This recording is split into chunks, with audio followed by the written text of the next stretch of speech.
Welcome to GovCon Unfiltered, where your journey through the labyrinth of federal contracting begins. I'm Alexa Choi, your guide and host on this epic adventure. Here, we dive deep into the heart of government contracting, shedding light on the heroic tales of those who navigate its complex terrain. Our mission? To bring you closer to the action, revealing the critical steps, triumphant victories, and occasional pitfalls that our intrepid adventurers face. Your journey into the world of government contracting starts now, and we could not be happier to have you with us. Let's embark on this adventure together. Thank you for joining us on GovCon Unfiltered. Today, our guest is Kathleen Walch. Thank you so much for joining us. I can't wait to talk to you today. But before we get started, could you just please introduce yourself? Yeah, so I'm so excited to be here. As you said, I'm Kathleen Walch. I'm Director of AI Engagement and Learning at Project Management Institute.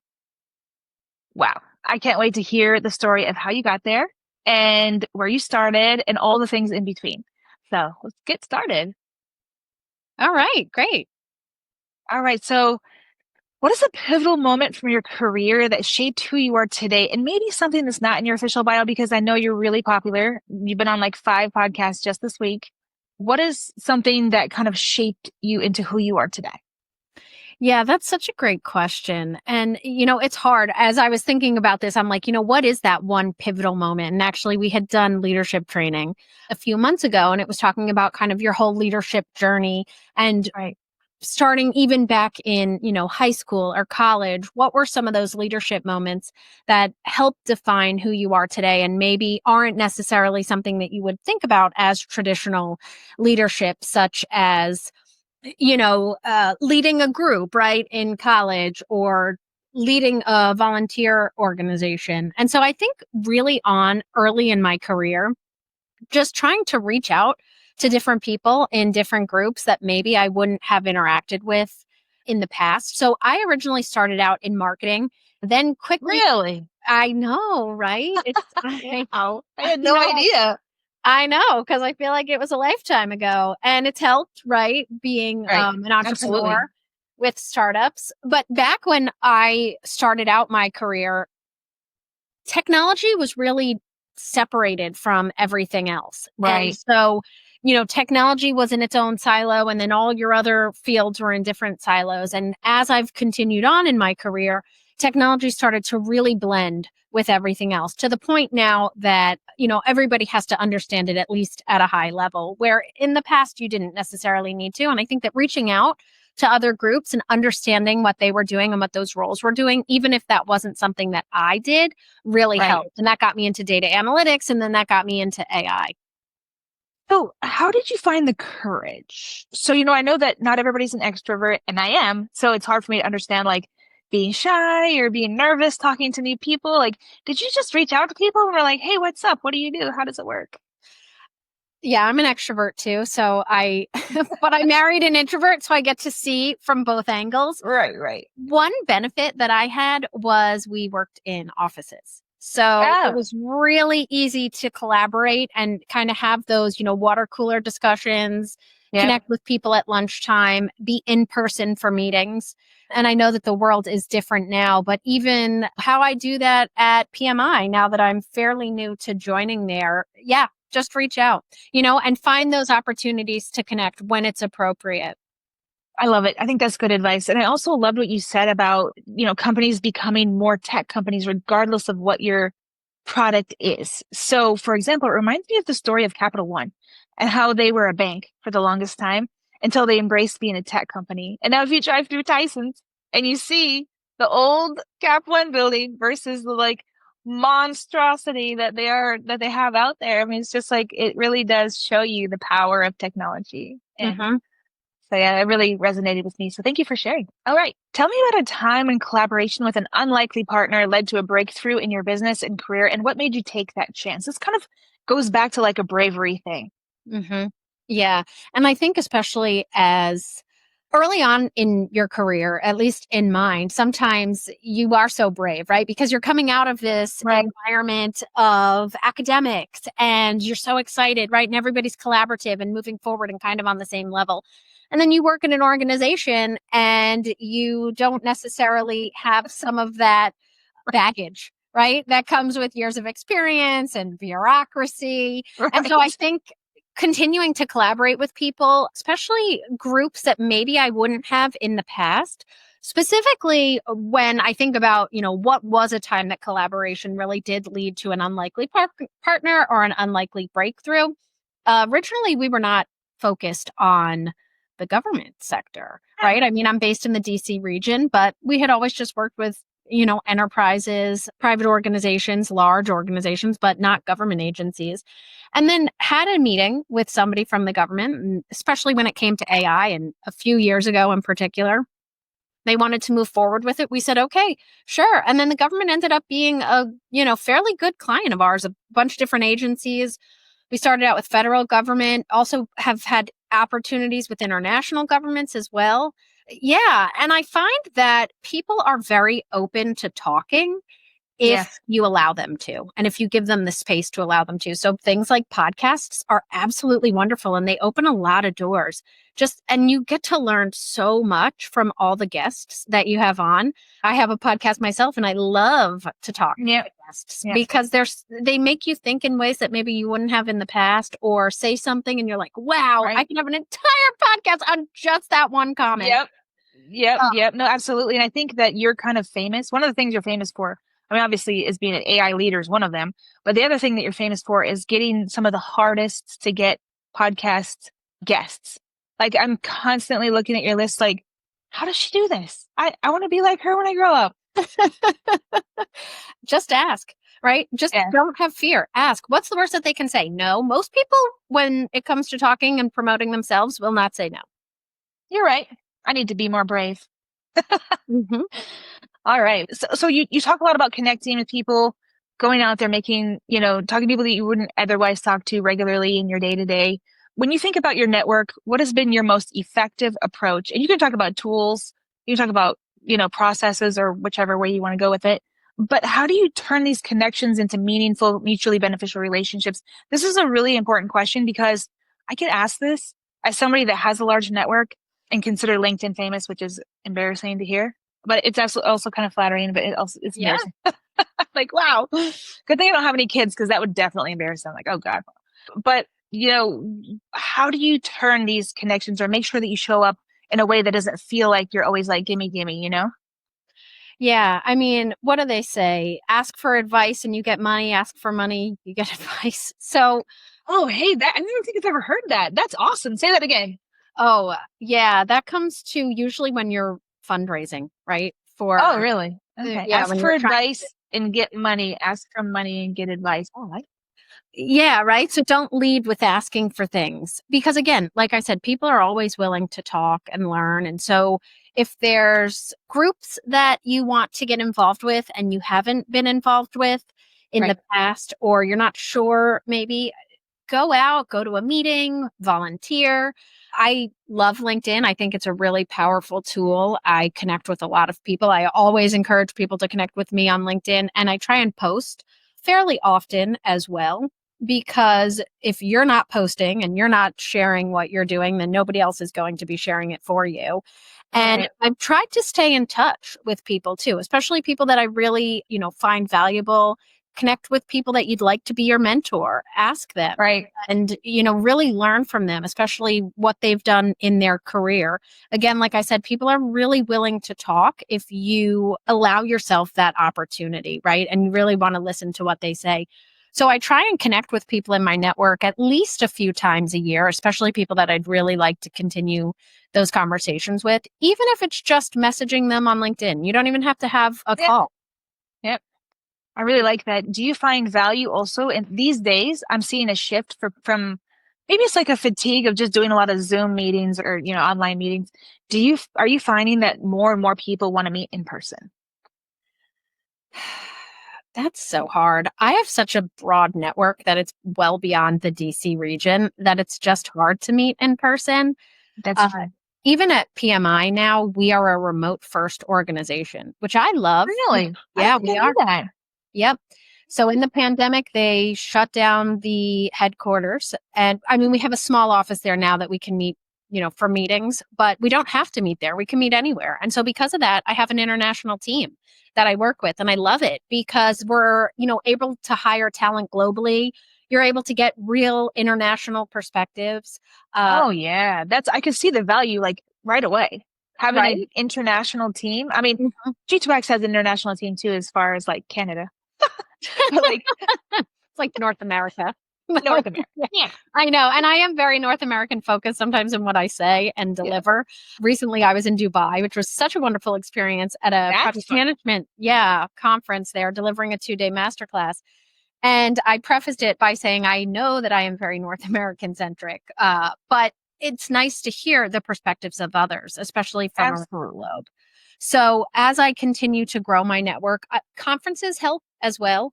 And I Mhm. think that, in that government community, you can sometimes be so focused on just your agency or just that, specific, if you're civilian Mhm. agencies or if you're DOD. And that can be really wonderful because it's very targeted, right? And it's very specific with Right. what you do. But then on the other hand, you miss the opportunities to expand in ways that you may not have thought.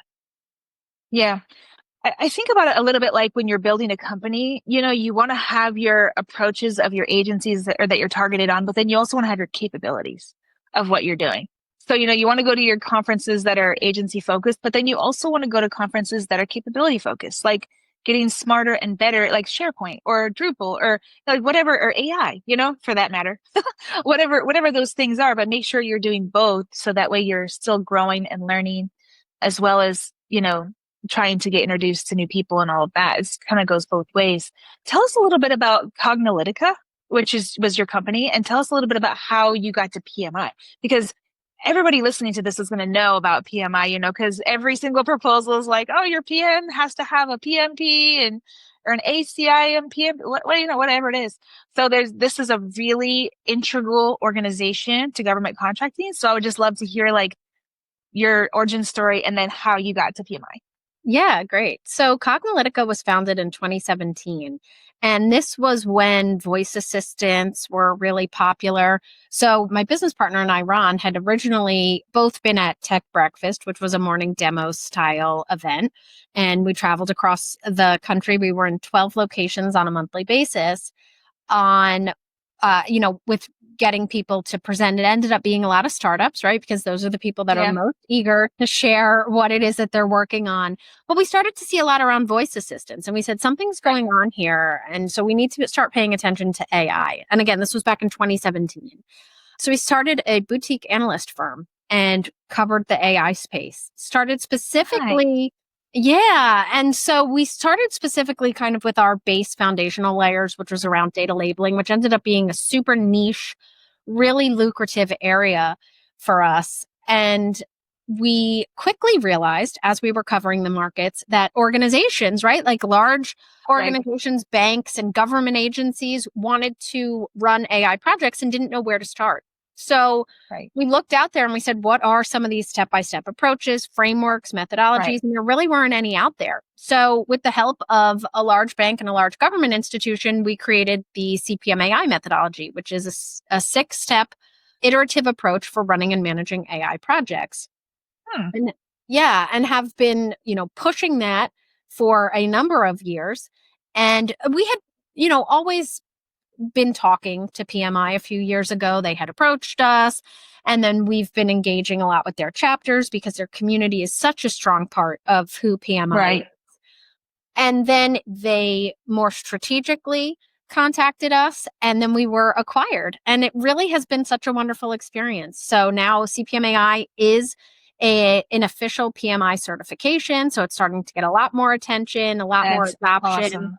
Yeah. And then the AI Today podcast, which I've been doing since 2017, is now an official PMI podcast.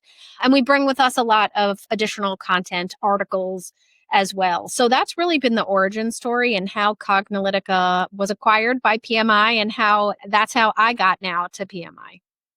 Awesome. Is Ron working with you at PMI? Yeah, Ron's at PMI. Awesome. And the thing about PMI, I think, is that moving forward, as you know, there's a little bit of like a unstable vibe right now in government contracting. I do feel like there's a role for this new certification, right? Because like you said, it's the method and the checklist to actually running and managing AI projects. So that's something I feel like that could be really hot right now. Yeah. So whenever we think about this, I always like to say it's two sides of the coin, how we look at AI. So about 95% of conversations are on how do I use AI tools to help me do my job better? Right. And there's a lot of different tools that are out there. There's a lot of different trainings and videos that you can watch and tutorials on that. And it is wonderful. And you should learn how to use these tools to help you be more efficient. But then the other side of this coin, which is like 5% of that conversation and where CPMAI plays, is how do I run and manage an AI project? And why do I even need a methodology on that? Right. Well, we say if you're running your AI projects like you're running your software application projects, you're going to quickly realize that's not the right approach. Why? Because AI projects are data projects. So you need a data centric methodology. So I always say when you're running a software project, code is the most valuable part of that project, right? You would never give your code away. Well, when you're working on an AI project, the code is not really that, it's such a small part of it and it's really not the value. The value is the data. So you would never give your data away. And you need to have that mind shift. And we always say this isn't an either or, but it's a yes and, right? So with PMI, their, absolute gold standard certification is PMP. And everybody knows PMP, right? It really is a gold standard for that project management professional. A lot of government contracts, like you said, require PMP certification. And this isn't like should I get my PMP or should I get CPMAI? We say yes and get both, right? So get the fundamentals of project management, right? And be that PMP, but also know how to run and manage AI projects. And what's nice and unique about CPMAI and AI in general is that, yes, of course, there's project managers, project professionals who run and manage AI projects, but we get those project adjacent folks as well. So data scientists or data engineers or AI ML engineers, whatever you want that title to be. And those aren't folks that necessarily identify as a project manager, but are being tasked with running and managing AI projects. Right. And so we're able to kind of bring in that adjacent audience to the community. This is very fascinating. And it's a fascinating time in general, but the fact that this is a new certification is really interesting. And I'm just wondering, how can we get the knowledge of this out in front of more contracting officers and KOs? I guess that also means contracting officer. How are we going to get the word out? That's the question. Like, how are we going to let them know that, like, instead of putting a PMP, or maybe to put the PMP and this new one as well combined, you know what I mean? How can we, are you approaching like World Congress and CMA and trying to do it through that avenue? Or are you guys still trying to think that through? Well, what's nice about PMI now is that we have a really large team to help us work through all of this. And so we do have Right. And so we do have a sales team that focuses on the federal government, and they're out there and starting to share this with their communities. And we've been sharing this for a number of years. But it takes time. And we always say it's suddenly and then all at once. So CPMAI has been around since 2018, right? The methodology has been around since 2018, but people are still just discovering it. And so I, try and get the word out through podcasts like this or through various speaking opportunities that I do. And also now that it is a PMI certification, it's going into the PMI ecosystem as well. And so a lot of PMPs actually go on to get their CPMAI certification because it's a nice next step in their progression in their career. Right. Nope. I love this. This is great. And, it's funny that you mentioned it's suddenly and all at once. I mean, G2X has been in business for 10 years and I still meet people that have never heard of it. What is a risk that you took that seemed crazy at the time, but it fundamentally changed your trajectory? And how did you build the confidence to take that leap? This is a great question because I noticed that you're brave. And so where does that come from? Yeah, I think that for me personally, a risk that I took was back in 2012. I had just gotten married, and my husband and I, this was in the big startup craze, right? Like the last big wave of startupism. And we wanted to be, have always been an entrepreneur, but just said, I'm taking the leap. And we started a business. I went part-time at the job that I was at and then realized, you know what? I'm just going to go full-time. And I did. And it was one of the best things I've ever done and changed the total trajectory of my career. And I felt like I really was in the driver's seat for the first time and felt super empowered. The startup ended up failing like startups do, but through that, met a lot of different people, did my next startup. Now I've had a successful exit. And I don't know if I would have had all of those experiences Right. had I not taken that leap when I did. Right, right. Yeah. And, like you said, you probably learned a lot the first time that you applied to the second time, Oh, right? you learn a lot every time. Yeah. Yeah. Yeah, for sure. No, absolutely. What emerging opportunities do you see that others might be overlooking? And I love this question because there's so much out there right now. There's a lot of noise. There's a lot of,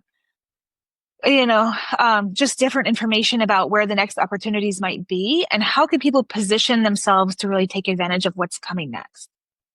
Yeah. I mean, obviously I have an AI lens. And so I look to say, well, where is this going? And so I don't think that this is maybe an opportunity that people are overlooking. But one, I do think that people overlook that how to run and manage AI projects. So Right. understand that really is incredibly important. And the other area here that people like to overlook because it's not quote unquote sexy is data, right? Basic data literacy, basic data understanding. And then You're another right. opportunity that I see that folks are lacking for many different reasons. So is soft skills. And at PMI, we call them power skills. But in particular, I harp on critical thinking because I know, because I'm like, we really need critical thinking skills. And Right. how do we focus more, especially, with this growth mindset, being a lifelong learner, depending on Right. where you are in your career. It's so easy when you're going K through 12, right? I have two kids now and they're both in elementary school. They're continually learning. They continue to get all these different opportunities, right? Because that's just their job right now Right. to Right. be learners. But when you get into a professional environment, especially if you're mid or senior in your career, you Right. can stop learning for a number of different Right. reasons, right? You're Hmm. just overwhelmed, you're managing, you're kind of stuck in the day to day drudgery of things.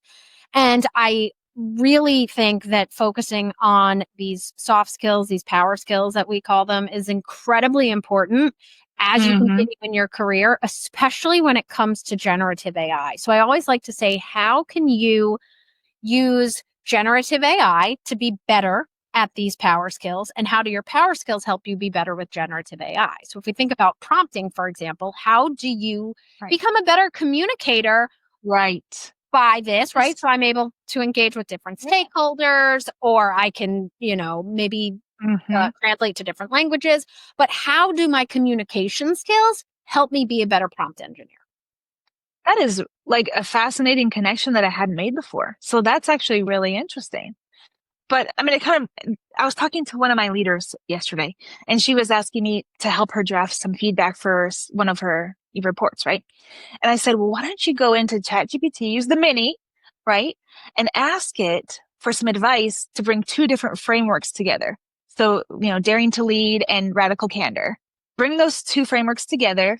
Here's a little challenge. Give me some actionable steps to have a good conversation with this person. And you would not believe the the outcome of that, right?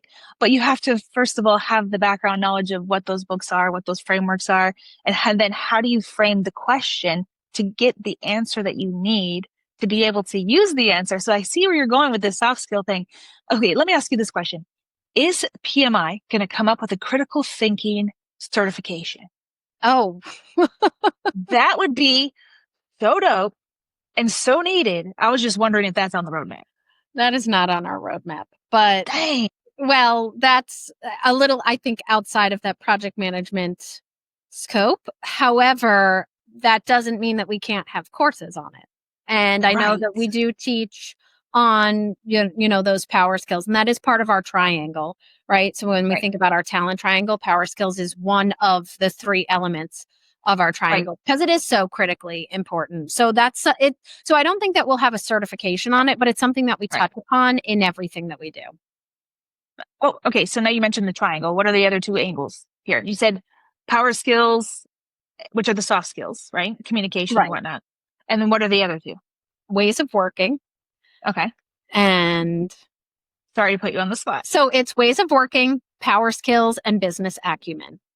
I like it. Okay. Yeah. And so I like it too because ways of working talks about however you want to work, right? So you can be agnostic on the methodology. So whether that's Right. predictive, which is what we call waterfall, or if that's Right. agile, or if it's hybrid, or whatever it is that you're trying to do, CPMAI, right? It doesn't matter what it is because everything's going to be aligning towards whatever it is, right? We Right. encourage professionals to master as many ways of working as they absolutely can.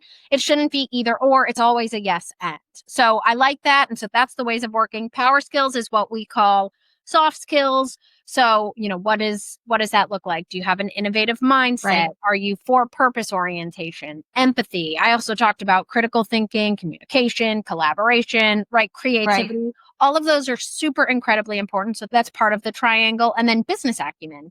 So you Right. want to understand both the macro and the micro influencers on Right. your organization. And so whenever we give PDUs, which is part of your, continuing Mhm. education. If you have any of the credentials, any of the certifications of PMI, you need to maintain PDUs. They all focus on those three areas. And so you need to have, depending on what it is and Right. how you need to maintain your certifications, the different levels vary, but you need to be focusing on all of them. I really do like that. I think it helps keep you Yeah, well-rounded. for sure. No, I mean, it sounds like a lot of thought went into it. Well, I know one thing for sure. G2X is looking forward to partnering with PMI and with you specifically into the future. And I would say one of the largest reader groups within G2X is the government themselves. So I think there's some conversations we can have about bringing more awareness to this new certification. I mean, not that it's new, but you know what I mean. Well, now It's that new it's a to PMI certification. that part. Exactly. Exactly. Perfect. Well, Kathleen, we're gonna wrap up. I wanted to give you the chance to give us like one more nugget of wisdom, if you wanted to share with our audience. One more thing, just, like for example, maybe like what was one glimmer these days in such a dark time for government contracting? What is one thing that is very hopeful that you can share? Yeah, I know. I mean, I think things are changing so incredibly quickly. And really what I would say is control what you can, right? And that's your future and I your love that. Yep. That's right. And so how do you craft your future, right? That's what I'm very self-reflective. I've tried to craft my future my entire career. And so Right. maybe that is reaching out to contacts that you hadn't reached out to in the past, or putting yourself out there and going to an event that maybe you wouldn't have otherwise gone to, or try and sit next to somebody at a conference that you don't know and strike up a conversation. These are all things that I do, and you never know who you're going to sit next to, and you never know who you're going to meet, and you never know how those chance encounters can totally change the trajectory of your career. I love this feedback. I worked for Bloomberg for some time, and he had this methodology in his book, Bloomberg by Bloomberg, which I love. And he said that he used to just show up with coffee, like an extra one. And he would roll up at conferences to people he didn't know and just be like, "Can I give you this coffee? I would love to get to know you." And people would never say no. And then like you would meet all these different people. And I was like, man, so you know what? I tried it a lot. And here's the thing, people think you're hitting on them. Oh, It's kind of awkward. But you know what? I'm not here for that. But I'm just saying, like, you just have to like make your intentions kind of clear. But I think, the same thing has happened. I have some friends today that I've met just walking into a conference and sitting next to them and talking to them. I think that's great advice and great feedback. Kathleen, it's been such a pleasure having you. I look forward to continuing to collaborate with you and PMI. And thank you for listening to GovCon Unfiltered. We'll catch you on the next episode.